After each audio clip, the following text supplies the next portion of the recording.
And we are live. Hi, and welcome. This is Dawn Nocera, and this is the Empire Building Mastermind Hangout.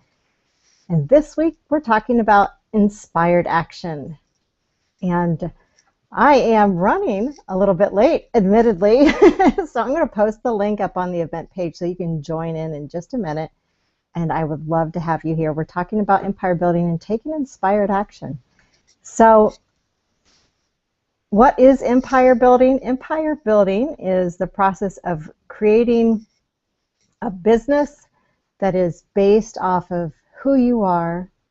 It grows with you, and you are doing things, definitely doing things in a certain way, and allowing yourself to be guided by your intuition and your will, and enjoying life. So here we go. I'm going to post this link. I so apologize. I feel very a little bit late, but that's all right because I can't wait to get you guys in on the inside here. And I'm not sure if your guys' connection is going a little bit slow today too. Mine is. So if Google is doing something here, then I will say it's Google's fault, not mine. But you know what? I know everything on the outside happens as a reflection of what's going on the inside. So I'm posting the link now, and I'm typing. Here's the link to join in. So I hope you can click on that link and just pop right on in the inside. It's on the event page on Google+. So if you're watching from Google+, awesome. If you're watching from my website and you want to join in on the inside, you're going to have to click over to Google+, and there's a link right above the video on my event page on my website, where you can see it says and join live here on Google+. Just click on that Google+ link and you'll be right in. And we're starting. So glad to have everybody watching. I see that there's a viewer. If you're watching from the outside, go ahead, and a couple of things that I'd like to get from everybody, like when we're starting, is one is, where are you hanging out from? Two is, what are you drinking? What's your drink of choice this morning? And if you have any good books that you'd like to recommend, I'd love to hear what you're reading as well. So go ahead and click on those. Any one of those questions that you want to answer, go ahead and answer on the event page. And we'll get started, because I'm really excited about sharing with you my understanding of intuition, taking inspired action, and what it really can do for your business. And there's, for one thing, why would you want to use your intuition in business, or why would you want to... Hi, Cameron. Why Hello. why would we really want to take the time to go within and listen to our inner voice when we are starting out in our business, or even as we are developing and growing? And here's what I have found for the people that are in my life that I know, my clients that are tapped into their intuition very easily, is that it takes the stress out. It takes the struggle out of growing a business, because when you know you have access to higher powers, or access to this infinite supply of wisdom, you never struggle, you never stress. And now some people will get to the point where they're like, well, I can't hear my intuition. And I just would say you're just not listening, because you're always being guided in everything that you do. That's my opinion, and I have found that to be true for me and the people that I work with. It's very and it takes practice to learn how to listen. So yeah, so hi, look at all the people that are joining. Hi, Roxanne. Hi, Robin. Cameron. So we're talking about taking inspired action in business. And I say that with taking a deep breath, because one thing that I know for me personally is that you can't stop and hear the guidance when you're rushing and running, and when you're chasing the next thing, and when you're trying to, catch up with something. There's no room for you to stop and listen. And for me, I found that listening to my intuition requires me to really slow down, and sometimes slow down to a snail's pace until I'm really sure that I'm tuned in and I'm getting those messages loud and clear. I see them coming, from everywhere, and they make sense as far as my business goes and as far as my life goes. So, yeah, so that's my experience. And I'd love to know from you guys that are popping in on the Hangout today is, what's your experience using your intuition? Do you use it for your business? Do you feel that you're guided? Is this something that you're searching for, that you would really love to have this, but you're not quite sure? Where are you on this road of using inspired action or using your inspiration and being able to follow through and be willing to take action on what you're hearing? Because that's also another part of this. Hands up, anyone? I will say that, can you hear me okay? Yeah, great. That I have a lot of intuition, and I think I haven't been willing to act on it, and that's a new step for me, is to say, okay, I'm going to take a step out in that. I'm going to venture out in that and be curious and be an explorer and take action on that. So. Yeah, it's kind of a practice. It takes a ton of trust to actually take the action on the inspiration as it comes to you. And it's just, and sometimes it feels like it's not the direction that you think you should be going. But if you've set yourself up and you know where you're going, trusting that the inspiration that you're getting is a part of that puzzle is a big step. It's a big step a lot of times. So how about you? Ooh, I got some chats going on inside here. Cameron, how about you? Do you listen to guidance? Do you take inspired action? How long does it take for you? Some people, it's just like, they're inspired to do something and they do it. What's your take on inspired action, and how do you use it in your business? Well, hello, everyone. Well, for me, what I do, I have found that the intuition, as you describe it, is very instrumental. I realize that the actions that I have already taken is what has gotten me to where I am. And in order for me to go further, then I need to do something different. Not so much different, not different in the sense that it's in another aspect or another direction, but different in regards to what is the next action or what is the next step to take. And I found that the intuition in this particular instance is very good for me. I have found, because it is something different, that in the past there have been hesitation, but I have now learned to embrace it more, and I also write things down, because it may not be useful at this very moment, but by my writing it down, I have a record of it, and it also allows my mind to be free from having to remember it to receive something new or clarity as to what is the next step.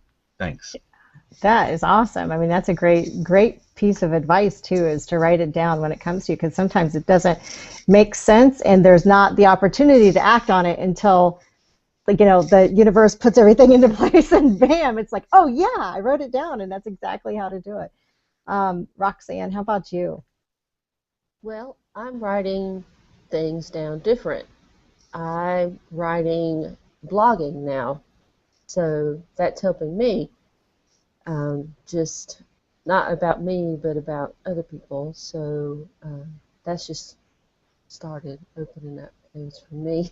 So that's how it's just opened doors, which is I didn't expect it to. So that's what's helped me. So it's just wasn't expected. Yeah, nice. Mm-hmm. And sometimes it doesn't make sense what we what we're acting on. I think, and that's our logical minds get stuck in what we think we should do. And another thing is too, we've got so many points of influence on us. So we have coaches, we have people that, if we're intelligent, we're reading lots of books. And so we're reading things and we're looking for, sometimes we get into the habit of looking for the answer outside of ourselves. So we have accumulated a lot of different ideas and different opinions on what's going to work. But until you really tap into your own guidance, you're not going to know what works for you. Mm-hmm. And that is, to me, that's the most important thing, because there's principles, there's principles in business that are true for everybody. And we talk about them in Empire Building. You have to have something to sell. You have to know how to get it in front of your market. And then you have to actually, ask for the sale. So that's the, making an offer, marketing it, and then inspiring. This piece of the sales piece is inspiring action in others, so they want to engage with your product or your service. And so those are like the basic principles. But when you are like looking to try to fit into somebody else's model, and it could be a proven model that works 100% of the time for everybody, but it may not be the model that you have been inspired to follow, or that would be your easy and effortless path. And I say that there's so many different models out there, business models, and when we're looking at things from an outside perspective and trying to fit ourselves into somebody else's model or somebody else's plan, we give our power up to somebody else.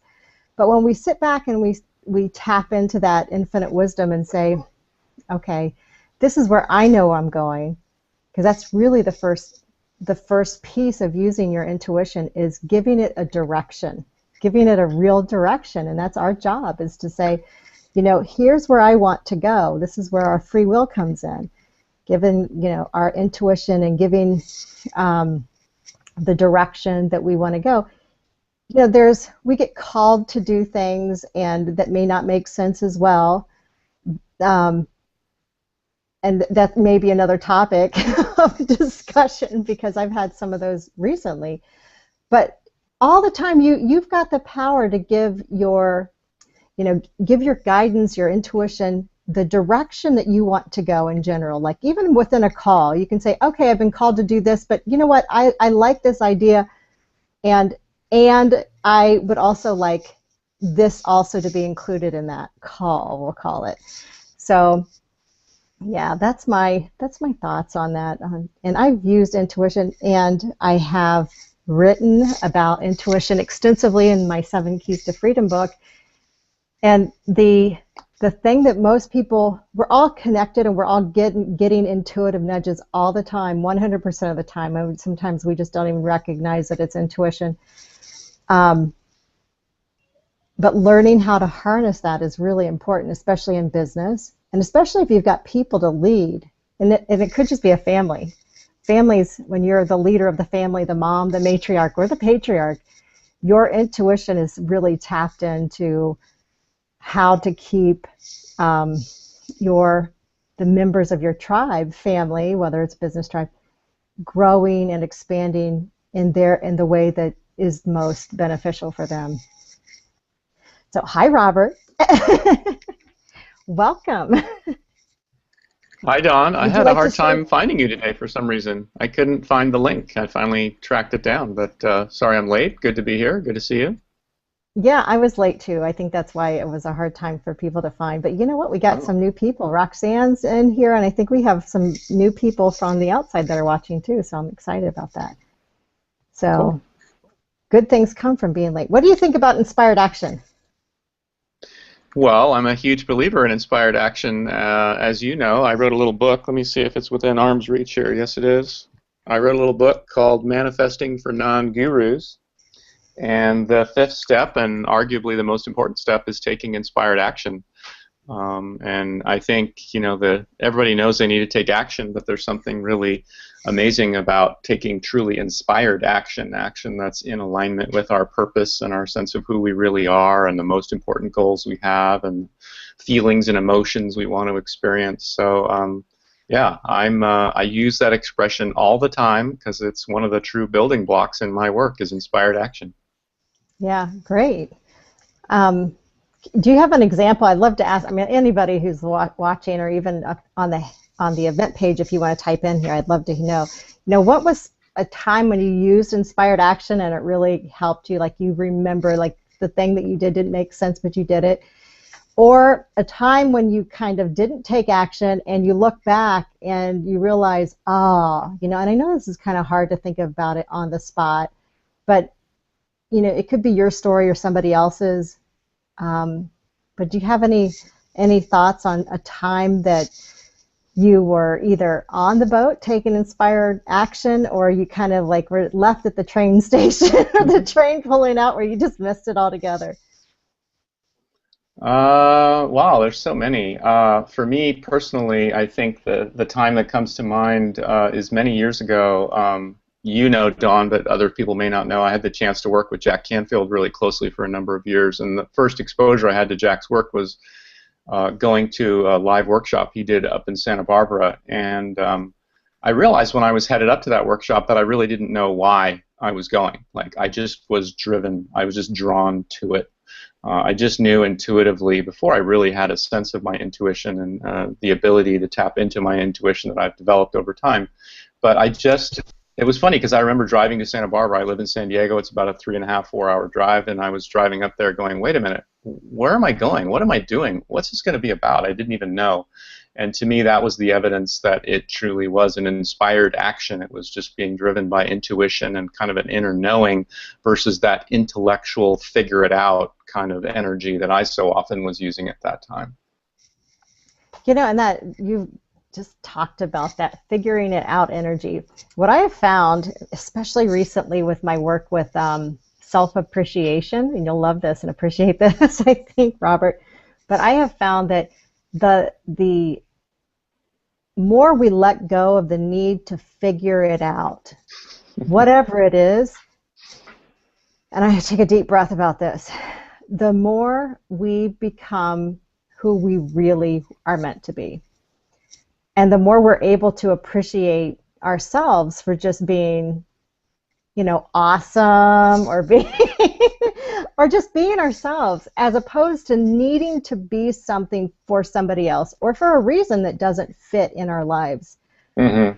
And but I have found, just a lot lately around that idea of needing to figure it out is exactly the opposite to following inspired action. So if you want to know what inspired action is not, it's trying to figure it out and then, and then taking action. And that is really counterproductive to you becoming who you're meant to be and filling the space, and I mean the space, the energetic space, the physical space, and the influence that you're here to put on earth, when you try to figure things out. It's not, there's a much bigger plan that's there for you, and you follow those inspired action. It makes it so much easier.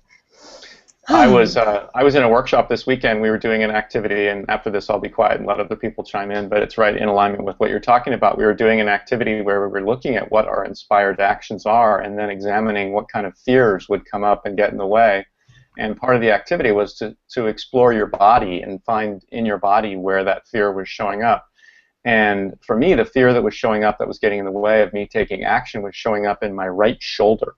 It was showing up really powerfully, like on the back of my right shoulder. Like really, sometimes when I search for things like that in my body, it's like, I don't know, but this was really clear.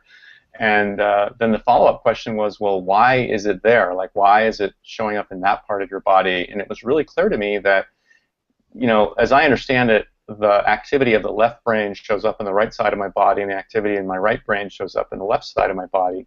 And so the fact that this pain was showing up, this discomfort, this tightness was showing up in my right shoulder was telling me that I was spending way too much time in my left brain, in that space of, needing to figure it out.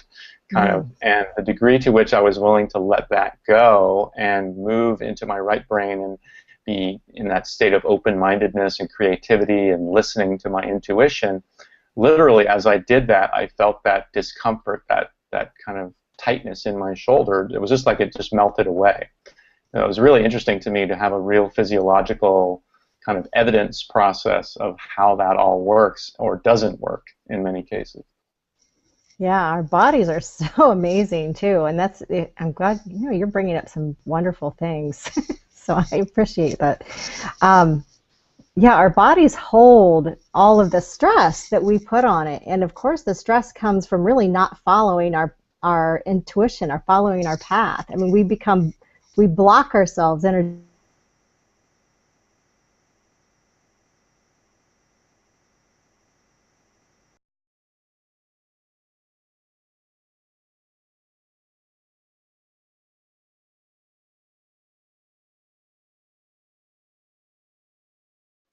I lost Dawn. Is it just me? Nope, I lost her too. All right, Cameron, you're the host. I'm the host. You're the host. Take over. You've been here longer than I am. Well, tell us more about the insight. I love what you wrote about inspired action. Tell us about that for people who can't see the chat. What I wrote in the chat, basically, for me, it's really been made a significant impact. I've been studying internet marketing for about a year or so prior to April this year. And so one of the first intuition was there's a car dealership that lives that's located right behind where I live, and I went there to talk with the general manager and asked if they had anyone doing any work with the marketing and SEO, and he said no, and basically that led to him hiring me as a consultant. And so that's less than 5 months ago. Now I'm at the point where they're looking at sending me to a conference of used car dealers at the end of September in Nevada. And what was the other thing I mentioned? Oh, and also I have a part of my business in regard that's in place now to actually go national. Nice. And it's really all because of following the intuition. Yeah. And it's I think that's a perfect example too, and it's interesting how our those fears do show up and get in the way. Like when you first had that intuitive hit, was there another voice that came along with that said, you're crazy, who are you, you've never been in the car business or anything like that? Yes, the other thing that came up is because I'm green at this. I've never done this kind of work before, or I haven't been hired to do this kind of work before, so it was like it's all brand new to me. Mm-hmm.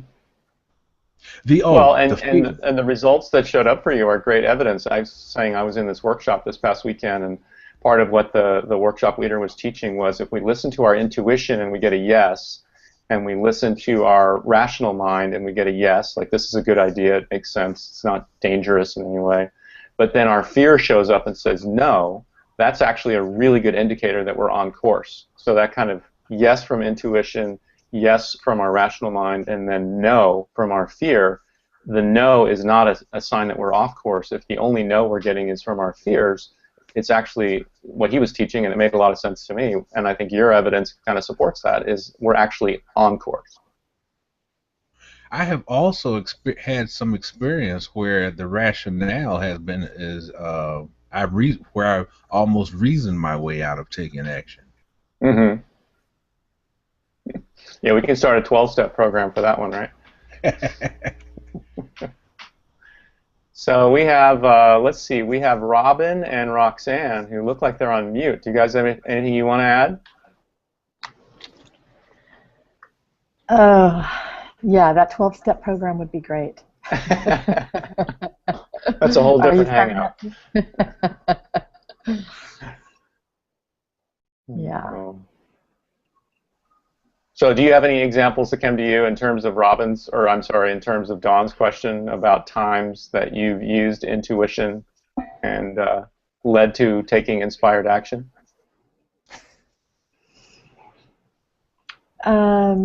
At this moment, I'm kind of drawing a blank, but I know there have been, and I think I've had my thinking has definitely been in the way quite a bit with me Yeah. taking inspired action. So that if I am going to have my intuition play the big role that it can, and I use it more in my interpersonal relationships than, let's say, I use it in my business too.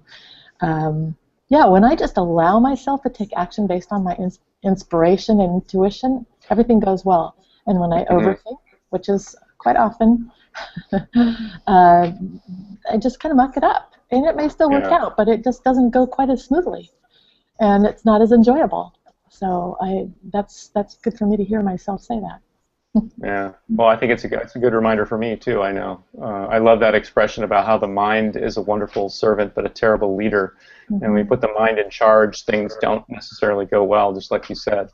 Yeah. But when we are willing to use it as a tool, as a servant, if you will, it seems to work better. Yeah, I'm trying to think of that quote. Oh, go ahead. Well, no, go ahead.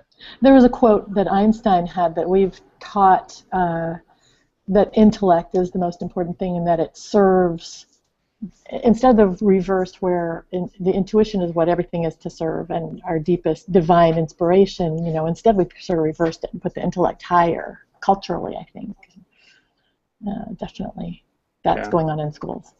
Cool. So. Welcome back, Dawn. Thanks.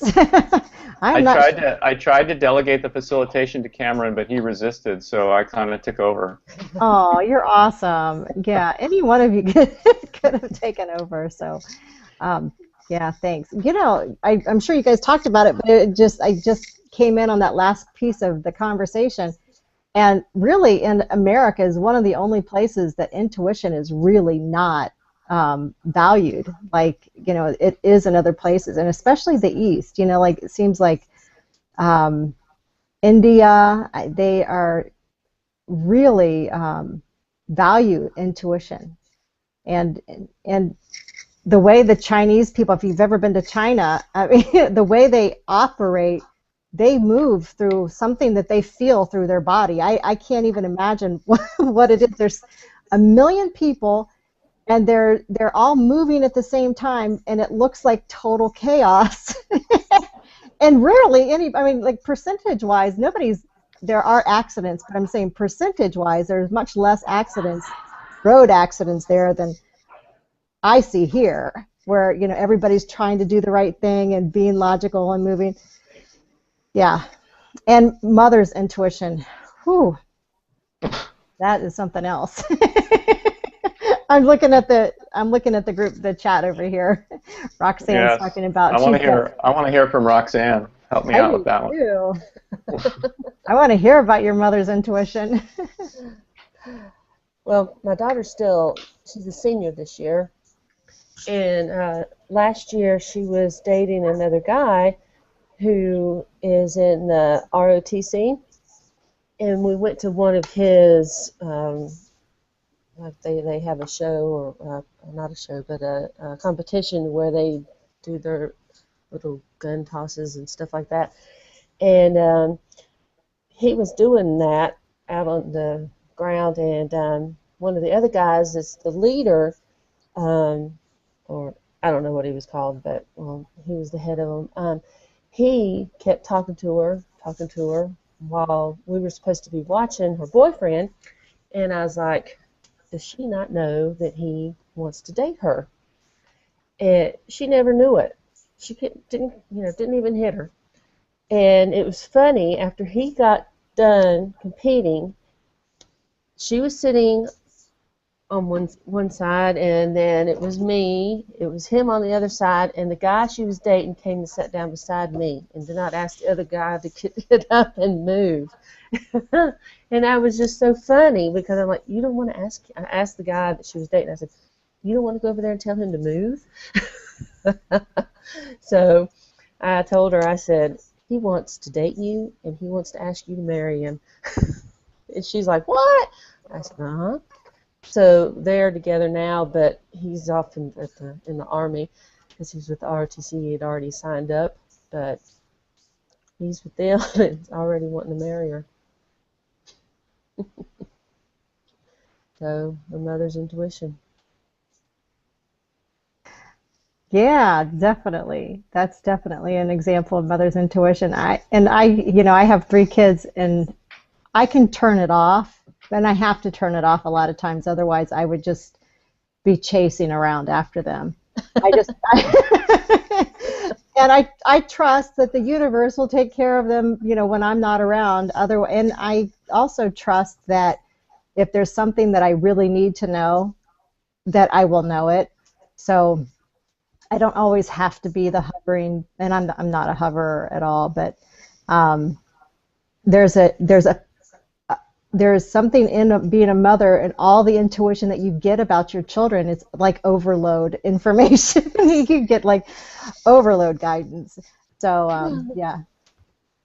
Well, it's great that we're real close. So she, Oh. yeah, she asked me to come with her and watch that because I don't want to say we're like sisters, but we're just good. We're close. So it was Nice. just funny that I could tell that, and she didn't believe me, and until she started recognizing it. That's just a funny story. That is a funny story. Mm-hmm. So, well, what else is going on here? What else were you talking about before I popped back in? Mostly you. Oh no, me being gone. Let's talk about I want something. to chime in on the heels of what Roxanne was sharing, and I think it's interesting that intuition often gets attributed to women, and in my opinion, men just have just as much ability to access intuition if they're willing to give themselves permission. Yeah. I think that women, historically speaking, have been much more willing to be open to that possibility than men, who are much more kind of left brain, figure it out, analytical in our minds. Just that's what we're taught to do. A lot of my work lately has been really pulled into the area of doing business coaching with men who want to be great fathers, really want to show up and be a powerful presence in the lives of their children. And what I'm seeing is that a huge part of that is being like a visionary, like tapping into intuition and being willing to continue to learn and grow. A lot of the things we talk about here. But I just want to, I guess, pipe up for the men in the world to say that we are just as capable, if we're willing to be open to the possibility, we're just as capable of tapping into that same kind of intuition that often gets attributed to women. Yes, absolutely. And Cameron's giving me the thumbs up. I got at least one believer. yeah, no, I believe wholeheartedly. There's some things that my husband knows intuitively, and he's always been more intuitive about certain things. It's so, and it seems like they're always in a category. And Cameron talked about this. Why is it easier to follow your intuition in some areas than it is to others? I have a belief about that our desires run everything, right? So what we really, really want in life kind of points us in the direction of where we're going to go. And so our intuition is heightened in the area where that gives us more access to the resources that we need to get into the direction that we want to go. So it's about, life expansion, being able to help us, support our growth. So some people are accessing intuition all the time about everything, and there are a lot of women who are accessing their intuition about everything all the time, and they can get intuitive information about their neighbors. They can pick up stuff about their sisters, and they'll call them up. And some people are intuitive about life and death. I used to be able to. I probably still hasn't happened in a long time. I knock on wood. I haven't had anyone pass away in my family. But when somebody did, I would know before it ever happened. And I kind of think that was kind of a gentle way to get me prepared before it actually happened. But for men, I know, especially the guys that I have coached who are like the top performers in their field, these top performers and the people who are like the number one in their industry or their field or whatever, business, sports, they are so tapped into their intuition. And taking inspired action is almost like breathing to them. So the higher you get into sports and stuff, the more they're more in tune to those subtle inspired changes, or they're more willing to listen to somebody else give them an intuitive advice on how to make something change. And then they process it through their own bodies. But I think it may have something to do with, for athletes, may have something to do with the fact that they're so in tune to their bodies. Like you were talking about, Robert, like they're really in tune to how their body feels. And when you're in tune to your body, really, mute yourself.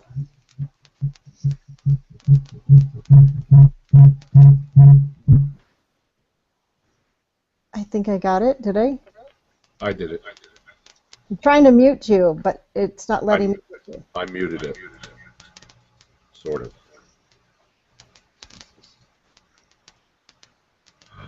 I can still hear myself.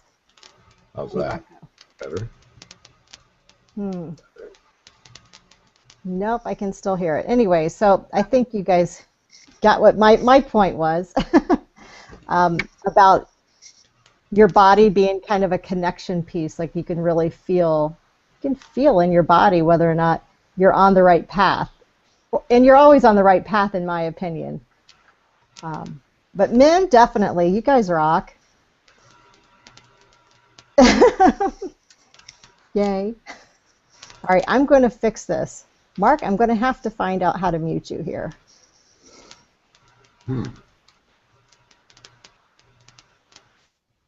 There you go.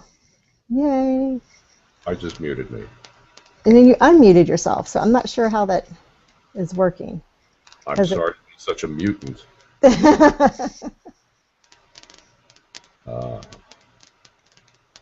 I know.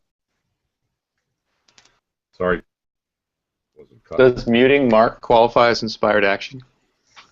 No, that's logical thinking. I'm going to mute him. And I can't mute him for some reason. I think when I mute him, he gets muted. So I just turned his volume down. So, Mark, you're going to have to really raise your hand or something if you want to talk, because your volume is down. Well, oh, awesome. There you go. You muted him. I muted him.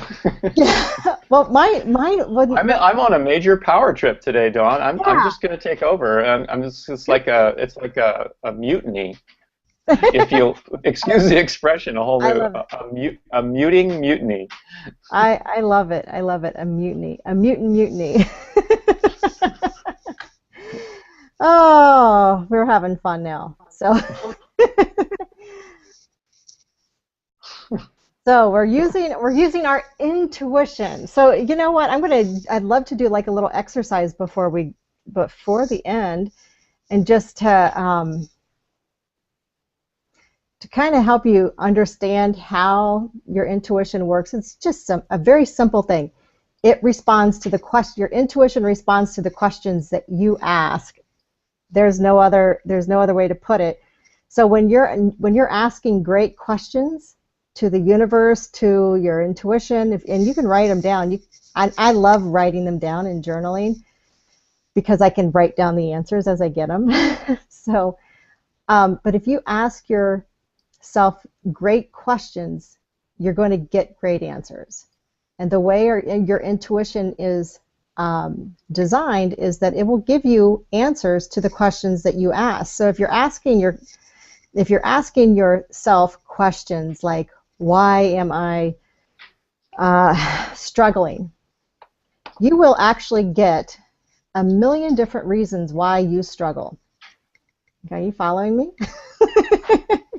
Your intuition will actually give you, and it will tap into your past to retrieve the information. And this is more of like using not your intuition, but it's more like logic. These are the logical reasons, but this is where your intuition will go to get these answers. It's going to go where they are. It's not going to go to a spiritual place, infinite intelligence, because that's not an infinitely intelligent question. Why am I struggling? a very great way to like reframe that question would be, how can I have more ease in my life or in my business, whatever you want to attach to that? How can I, or even how can I experience more ease?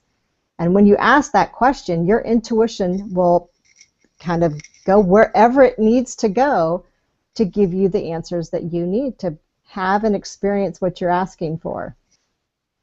That's like the easiest way that I can explain how I access my intuition constantly, is by asking great questions.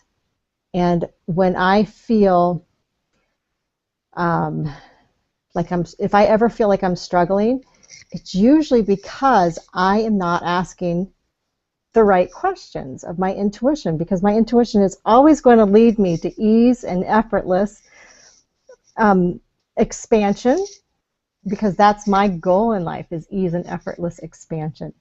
I want to know who I am to the edges of the universe, not just in one little spot. I like to do different things, but that's my my bigger purpose in life, is to expand and grow as much as I can. And so for you, that may not be your direction, but the questions that you ask are so important, because we're just not taught how to ask the questions that our intuition so our intuition will give us answers that we really want to hear. And so get prepared. I'm going to ask you to prepare a great question. What lottery number should I play to make myself and everyone in this mastermind enormously wealthy by Wednesday, this Wednesday? We could practice using our intuition, pulling the numbers out of the air individually and specifically. Yeah. Anyways, if you want to play the Mark Backrack game, you're in the chat room or on the event page, just go ahead and type your number in there. What's the limit of the numbers, Mark? I'm not kidding. Cameron says 309. 23. I'm guessing it's like between, there's my number. All right, I'm playing. But think of a question that you really do want to know the answer to. If you're struggling in some area of your life, and keep it specifically focused on you and how you can on you, and I'll explain this. A lot of times when we're struggling with something, we're struggling with something outside of ourselves. Like we're struggling with a spouse, we're struggling with a job, we're struggling with a client, we're struggling with something that we think is outside of ourselves, right? But the questions, try to remember to keep the questions focused on you, not like how to change them so they can be somebody who you will feel comfortable around, or not to change somebody else, but to really get inspiration on how the situation, if it is an outside issue that you're struggling with, ask a question that sounds like, let's see, what's my next best step to help solve this problem? Or what would be the highest point of view that I could have about this situation? And just, anything that can help you kind of regain your sense of empowerment. I don't even know if I want to use that word, but your sense of yourself. And then move into the question of how you can be more yourself within the situation, as opposed to giving away your power to that person or the event, the idea. Okay, so who's got a good question that they want to share and pose? And if you want to share, you can share. Otherwise, we'll do this together. We'll just kind of get into the questions and feel. Was this, Cameron, did you want to share this?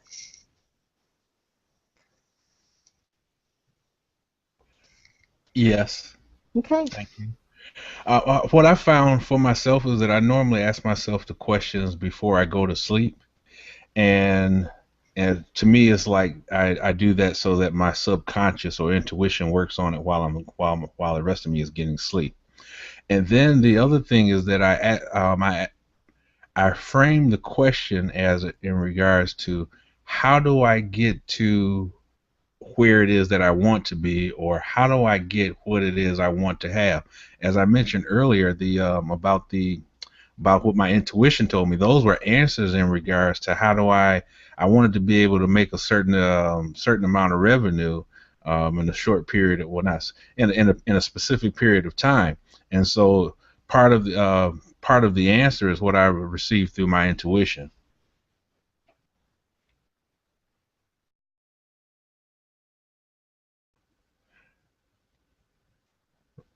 Roxanne,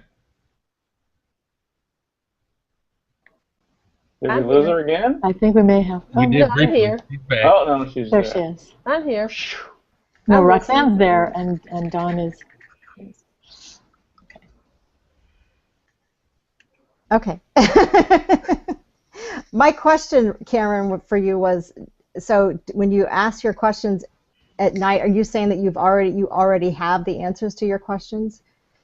Are you feeling an alignment with the answers to your questions? Is that accurate? No, I asked myself the question as to there. I already know where I want to be or what I want to have, and so I'll ask myself, how do I get it before I go to sleep? Okay. Okay. Yeah, excellent. And your subconscious mind works on all of that. And we've got lots of subconscious mind experts here in the hangout. So we've got quite a few of them. And so before you go to sleep is great. And then also in a heightened state of consciousness, and you could do this. You don't have to be asleep to do it. I mean, once you've practiced enough, and this is what I know from the people that I work with that are at the very top of their game, like the people that are leading companies, that they have practiced being in that state. So sometimes for them, it just takes a triggered breath before they ask the question, and then they ask the question knowing that what comes next is going to be the answer. But it takes practice in trusting that you are getting those answers, and that the first answer that you get is really the one that is for you. Hmm.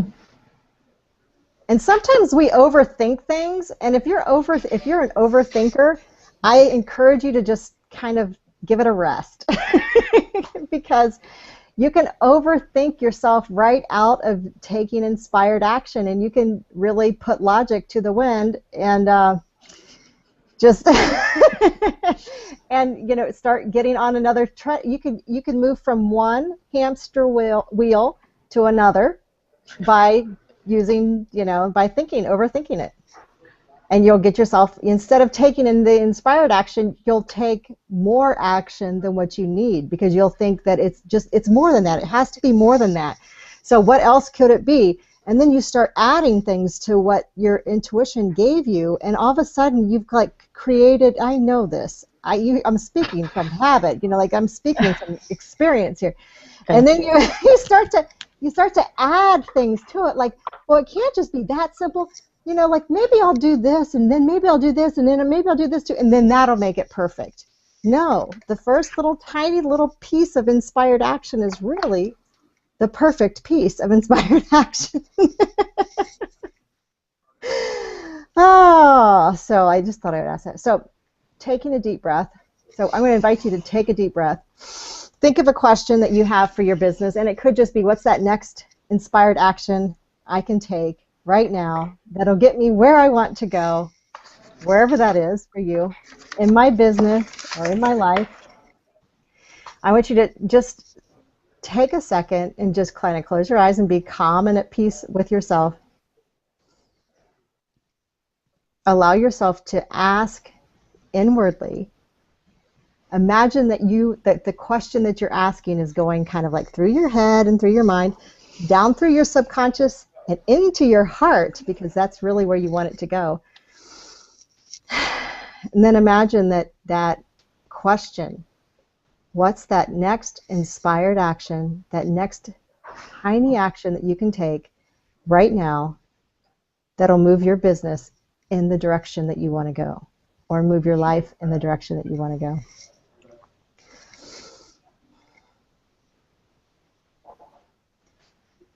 And whatever pops into your head, write it down.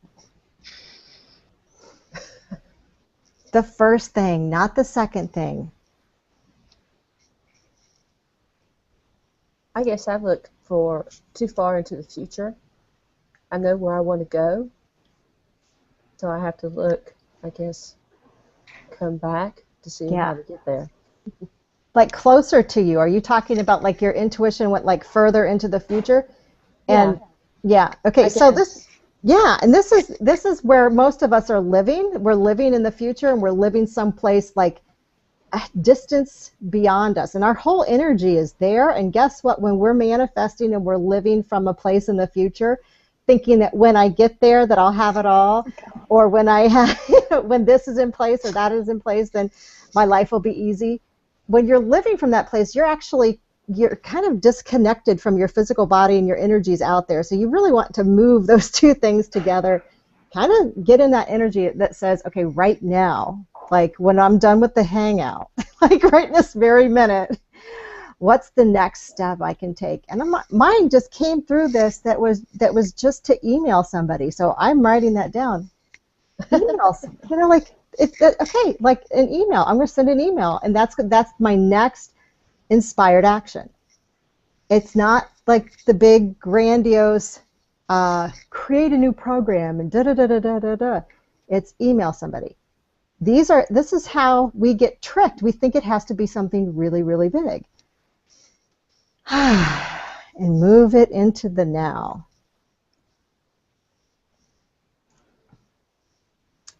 And practice asking this question often throughout the day because we get so busy doing things that we think we should be doing that we're not taking the actions that could really make the biggest difference in our lives and in our business. And I'm going to throw this into the mix too because you may or may not like this, but I'm going to tell you. Inspired action and taking inspired action most often involves contacting somebody else or communicating with somebody. It most oftentimes involves another human, not just you doing more work. It often involves like real interaction. So when you think about it, how do we get on the creation, the creation path and stuff? If you're sitting down to plan out your business strategy, that's going to be a whole different thing, right? And you're going to get you can get the whole business strategy laid out in front of you. I do this in the Empire Building program. You can have the whole business strategy laid out because it came through inspiration. But the next step to make it happen is usually and always about connecting with a human, a person. And it could be connecting with a human about their animals. Who knows? But it may not make logical sense. All right, Mark or Robert, were you chiming in there? I had something I want to add. I love where you're going with this idea of asking ourselves questions and repeatedly asking ourselves questions.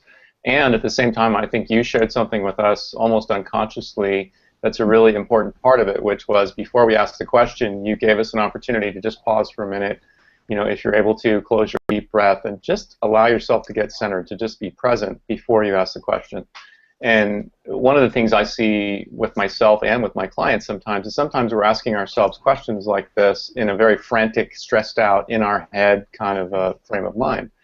And if we leave out that step that you masterfully took us through of just pausing, taking a deep breath, opening up a little bit, just letting go of whatever, distractions are present, and then asking. And I'm not talking about a half-hour meditation or, going to the, meditation center or whatever. I'm just talking about like 30 seconds of stop, take a breath, and just center for a moment before you ask a question like, what's my next step? What's my next action? And the other thing that I think is really critical and really valuable is to ask the question from a point of view of detachment, of having let go of any expectation about what the answer is going to be. That it might not be contacting another human. It might be, going out and going for a walk. It might be, something completely unrelated. But to be open to whatever answers might come through, because sometimes what our intuition comes up with is very surprising. It's not what our mind would come up with, and sometimes it's completely brilliant. I'm actually working on a project right now that came from a total intuitive hit that could very well be something that's just huge. And it definitely came to me in a place of just being in that unattached, open-minded, listening kind of a point of view. So. Yeah, right on. And I got a couple of really nice answers when we asked that question now. The question for me was about who to reach out to, because I have this new approach that I'm working with and kind of some news to share about my new point of view and my new approach. And part of my question is who to reach out and share that with. And when you allowed me to pause and take a breath and ask that question, I got 3 or 4 names that I wrote down. 4 names that I wrote down that just came from that simple little exercise of who's a good person to reach out to. So thank you. You are welcome. And yeah, and I love that you reminded me that it's not always about connecting with somebody else. But I have always found, here's the thing, I have always found that even if it's rest that you were being inspired to do, and oftentimes you will be inspired to rest and just take a break. I'm in the middle of like the biggest resting event in my life, and I call it a resting event because I'm going to the pool all the time with my kids, and it's all because I'm inspired to do this. It's not because I really have this need or desire, really want to do all this, but I'm giving myself this space to do it, and it's resting, a whole summer full of rest. However, I'm finding that I'm meeting and connecting with people, doing these things that I was inspired to do that are resting, that are like I could never have planned or thought of, or my logical mind would never have put those people that I'm meeting where I'm meeting them. So my point of view about that is just simply just go with the inspiration and the flow of it. Allow it to be. Don't allow yourself to overthink it, because when you overthink it, you'll stop yourself from taking the inspired action, the action that follows the inspiration. And so if you got something really great today, listening to this hangout and sharing everything, just go do it. Don't think about it. Don't overthink about it. Just go for it. Anyone want to share anything more about what you got for your inspired action? Anyone? Cameron? Did anything pop up for you? Nothing new at this time. I was hoping to be able to hear something from Mark. Oh, well, Mark. I have to unmute him and turn his volume. I have to get him so he can actually talk to us. How about taking the blue dot off my head? I have no idea. Well, that's you. You did the blue dot, not me. That's your background. Oh, okay. It's coming right through this third eye. It's your third eye. the only thing I would say is thank Cameron for reminding me to do those kinds of questions right before I go to bed. Yeah. Laying in bed. That's a great reminder. It works. That's a great reminder. I always like to write my to-do list before I go to bed also, because I have found that my subconscious mind will start munching on the things that I need to do the following day and kind of line everything up, so it's so much easier. or finish the work while you're asleep. Yeah, yeah, Or absolutely. sleep talking. Yeah, absolutely. This is me. I'm not really awake, but my subconscious mind is calling you now. Would you please send $500,000 in unmarked gift? I'm going to try that tonight. Yeah, exactly. If you get a call like that, it's important that you respond affirmatively. Okay, I will. Keep the circle going. Roxanne? I'll play those numbers. We'll play those numbers. Yeah, play the numbers. And I how don't about- do the lottery ever, so this just really was an inspired action to ask the question. Yeah, and I'm well, not and sure the there's a checks in the 309. mail. The checks in the mail, right? Okay, let's see, how many do we have? 1, 2, 3, 4, 5, 6, 3, Robin and Robert left. including me. Yeah, but I'm looking at Cameron, Robert, Dawn, me, Robin, and Roxanne. It's 5 plus me. Right. Sorry I got here late. I couldn't get the tablet to work, so I went back to my laptop. Ah. Yeah, I'll bore you with the technical description, but once I got on the tablet, it wouldn't allow me to do chat or anything. It just had the pictures. Oh. Yeah. That's the drawback of watching from a device like a tablet or a mobile device. But on some of them, you can tap the screen and there's like a little writing instrument that actually will open up the chat, but you wouldn't know it unless you were really looking for it. Oh, I was really looking for it. I tapped the top of my head and then tapped the screen. I did a little Larry Curly thing. Nothing. It was every incantation I could possibly do. Nada, zippo. All it did was give you an echo chamber and destroy whatever concentration you had when I got on there. Wow. That's why I was quiet up until now.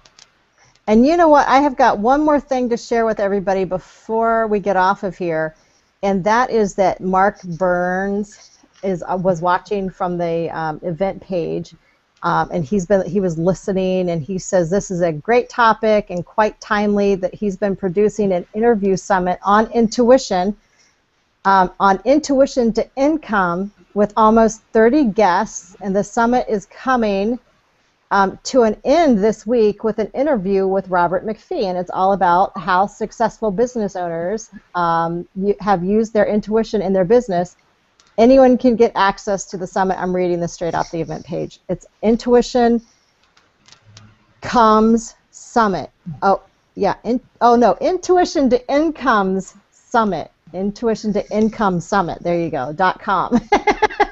You can check on the event page for that. But it sounds like our very own Robert McPhee is going to be one of the guest speakers on that summit, so you can check that out there. Thought I would share that with everyone. And Mark, here's a shout out to you if you're still watching. I'm watching. No, the other Mark. Oh, so bad. Mark Sorry. Burns. And he's the one who's hosting that summit. So anyway, thanks everyone. Any other thoughts before we go? Anyone have any? Yeah, I'm trying to get back to find. I don't believe this thing. This is crazy.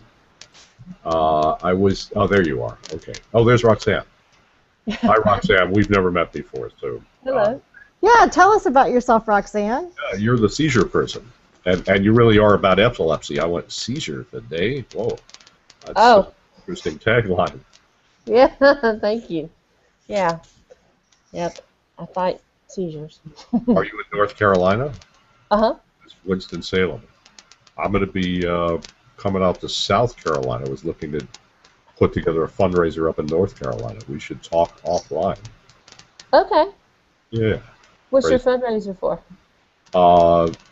Maybe for your foundation. Who knows? Ooh, well, see, that's what I need help with. It's a match. Yeah, because I working on the tax 501c3 mess, so I have a lot of people ready to help me give, but I don't have a way to put it in for taxes yet. That's what's holding me up. Interesting. I just read maybe it was just those political things. But there was something in Time magazine where they had just really lightened the requirements for all these nonprofits. Great. Because of all the to-do. Google what was it? I think I actually have it sitting around here. It was in Time like 2 or 3 weeks ago, and it was about. It's not even. I think you just answer a few questions and you've got a nonprofit for under 50,000. It was like crazy because of all the brouhaha in the last couple of years over the IRS and auditing or whatever it was. The reaction was, okay, we'll make it really easy, and now we'll never be able to track these people. So, I guess maybe it doesn't apply to 501(c)(3) or whatever it is. But I might want to check into that. Okay. Form it as a political group. I think you have to fill out one piece of paper, and they'll. I'll look at that now. I'm trying to remember what you would Google, but the last month or so of Time magazines, and they had a small article on nonprofits and setting them up according to the IRS. Right. Okay, well that was almost completely inarticulate, so good luck with that. Well, have you worked with anybody with epilepsy and hypnotism?